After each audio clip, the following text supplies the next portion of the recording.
And we begin with a Fox 10 News alert in the murder of a well-known pastor in New River. Law enforcement has been tight-lipped since the initial call on Monday, but multiple sources are confirming to Fox 10 some disturbing details as to how the body of the man was found. And Fox 10's Lauren Clark has been following this story. She joins us live now with what we can confirm. Lauren.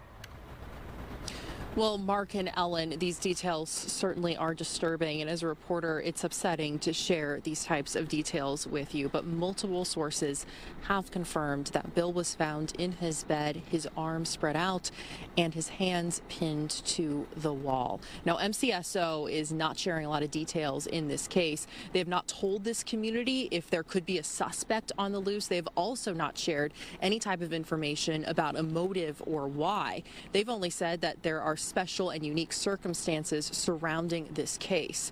But now, a lot of people who live here in New River, who knew Bill and loved him, they want to reflect more about his life than how he died.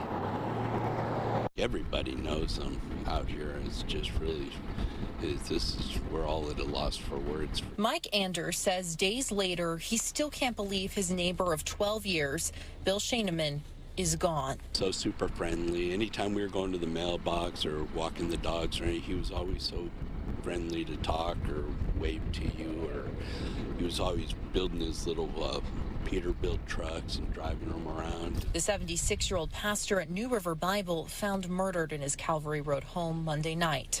Driving into work Tuesday morning, Mike saw the yellow crime scene tape and rows of undercover cop cars in the driveway. Came home like 10 hours later, they were still all here, so I knew it was something bad. Without much information, many people in the small community are on edge too. We locked our doors last night, which is something we're not used to doing. And, everybody's just kind of, until we find out what's going on, we don't know if it was like a family member or we don't know who could do this to him. And while he didn't know Bill personally, Jimmy, who's lived in New River for 28 years, shares his condolences to his family while clinging to his faith. I know as a believer that he's with Jesus Christ and that he's in a better place.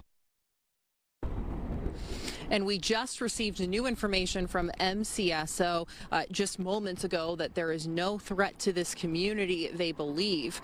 We've also spoken to many people here, many neighbors, and they say they couldn't believe what happened, and they have no idea who would want to harm Bill or why. Reporting live here in New River, Lauren Clark, Fox 10 News.